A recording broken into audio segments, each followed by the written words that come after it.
गिबियावनो बयखौबो आंनि जेएम बड' स्टाडि इउटुब चेनेलाव बरायनो लाग्रोनाय जाबाय। दिनैनि भिडिअ आङो लाबोदों आसाम पुलिसनि थांखांनाय कुइसनफोर। बेखायनो नोंथांमोना भिडिअखौ जोबजासिम नायलांबानो जाबाय। आङो सिगांनिफ्रायनो लाबोनो सानबाय थादोंमोन, नाथाय सम होनो हायैयाव आङो लाबोनो हानाय जायाखै। दासान्दि भिडिअ लाबोयैयाबो गोबाव जाबायमोन। आङो एसे उनावहाय मेथ्सनि भिडिअ लाबोनो सानदों।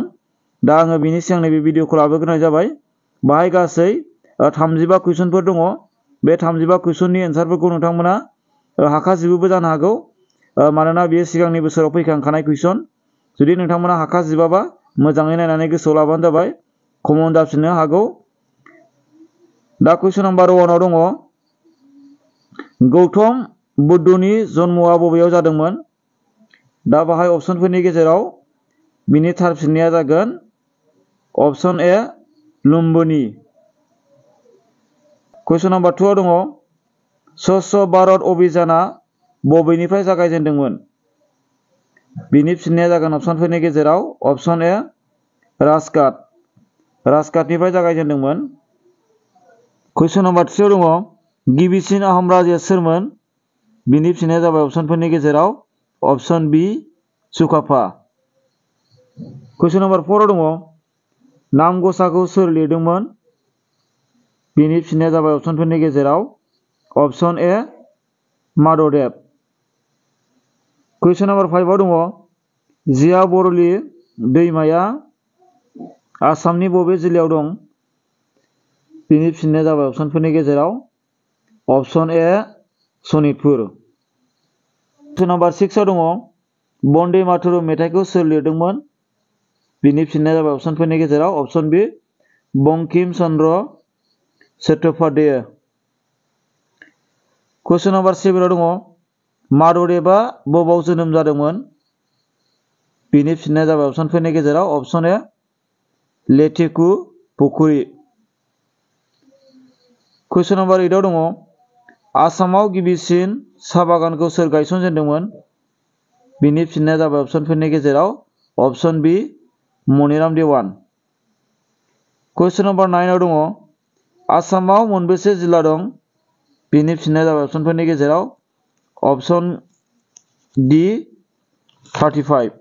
कुइसन नाम्बार 10 आव दङ, आहमफोरनि जोबथा राजथावनिया मा?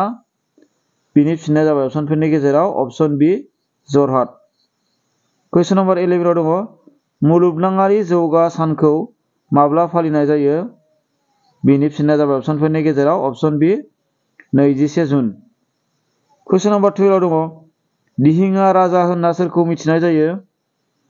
बिनि फिननाया जागोन अपसनफोरनि गेजेराव अपसन बि सुहुंमुं।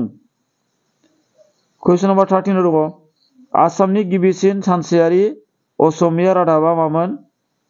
बिनि फिननाया जाबाय अपसनफोरनि गेजेराव अपसन बि दैनिक बाथ'रि। कुइसन नाम्बार 14 आव दङ, आसामाव लक सभायाव बेसेबां समस्ति दं? बिनि फिननाया जागोन अपसनफोरनि गेजेराव अपसन बि 14। कुइसन नाम्बार 15 आव दङ, लक्षद्वीपनि राजथावनिया बबे? बिनि फिननाया जागोन अपसनफोरनि गेजेराव अपसन डि कवराति। कुइसन नाम्बार 16 आव दङ, अर्जुना बान्थाखौ गाहायनि बबे बाहागोआव होनाय जायो? बिनि फिननाया जागोन अपसनफोरनि गेजेराव अपसन डि स्पर्ट्स।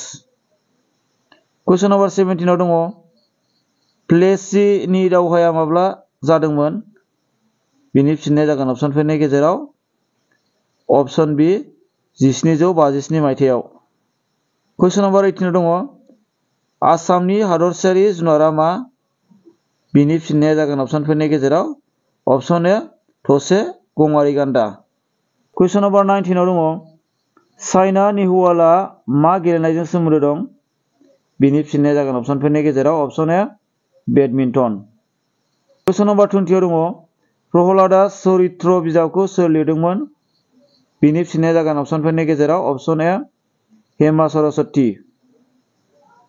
कुइसन नाम्बार 21 दङ, आसामनि साहित्य सभाखौ माब्ला गायसननाय जादोंमोन? बिनि फिननाया जागोन अपसनफोरनि गेजेराव अपसन ए 1917 मायथाइयाव। कुइसन नाम्बार 22 आव दङ, भारतनि गिबिसिन लेङाइ हादरगिरिया सोरमोन? बिनि फिननाया जागोन अपसनफोरनि गेजेराव अपसन सि सर्वपल्ली राधाकृष्णन। कुइसन नम्बर 23 दङ भारत पाकिस्ताननि गेजेराव थानाय सिमाखौ मा बुङो? बिनि फिननाया जागोन अपसनफोरनि गेजेराव अपसन ए रेड क्लिफ लाइन। कुइसन नम्बर 24 दङ आसामनि गिबिसिन राजाया सोरमोन? बिनि फिननाया जाबाय अपसनफोरनि गेजेराव अपसन डि महिरंग दानबा।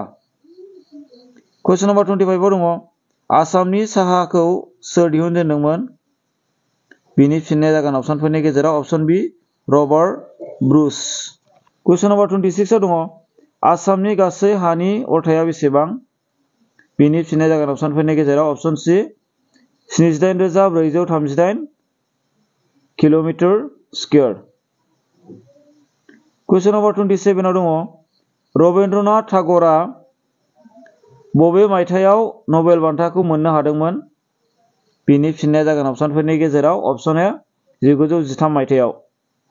कुइसन नम्बर 28 दङ सरायघाटनि दावहाया माब्ला जादोंमोन? बिनि फिननाया जागोन अपसनफोरनि गेजेराव अपसन सि 1671 मायथाइयाव। कुइसन नम्बर 29 दङ सरथेबारिया मा दिहुननायनि थाखाय मुंदांखा? बिनि फिननाया जागोन अपसनफोरनि गेजेराव अपसन बि बेल मेटेल इउटेनसिल। कुइसन नम्बर 30 दङ जयमती सावथुना माब्ला दिहुनजादोंमोन? बिनि फिननाया जाबाय अपसनफोरनि गेजेराव अपसन डि 1935 मायथाइयाव। कुइसन नम्बर 31 दङ बागुरुम्बा मोसानाया मा हारिनि मोसानाय? बिनि फिननाया जाबाय अपसनफोरनि गेजेराव अपसन सि बड'। बेखौथ' बयबो हाखागोन जोंनि बर'निनो जाबाय नालाय बेबो सिगांनि आसाम पुलिसनि एग्जामाव फैदोंमोन बेखायनो होफानाय जाबाय। कुइसन नम्बर 32 दङ गल्डेन लेंगुर सनानि गाबनि मोख्राखौ बबेयाव मोनो? बिनि फिननाया जाबाय अपसनफोरनि गेजेराव अपसन सि चक्रशिला। कुइसन नम्बर 33 दङ आहमफोरनि रायजो खुंनाय समाव फैसानि महरा मा रोखोमनिमोन? बिनि फिननाया जागोन अपसनफोरनि गेजेराव अपसन डि 8 आखान्थि गोनां। कुइसन नम्बर 34 दङ शिबदलखौ सोर रानिया लुहोदोंमोन? बिनि फिननाया जाबाय अपसनफोरनि गेजेराव अपसन ए फुलेस्वरी। कुइसन नम्बर 35 दङ हिमा दासखौ मा गुबुन मुङै मिथिनाय जायो?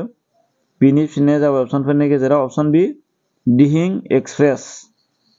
दिनैनि भिडिअआ बेखिनियानो। भिडिअखौ जोबजासे नायनायनि थाखाय साबायखर आरो उननि भिडिअआव लोगो मोनलायफिनगोन। गोजोनथोंसै। Thank you.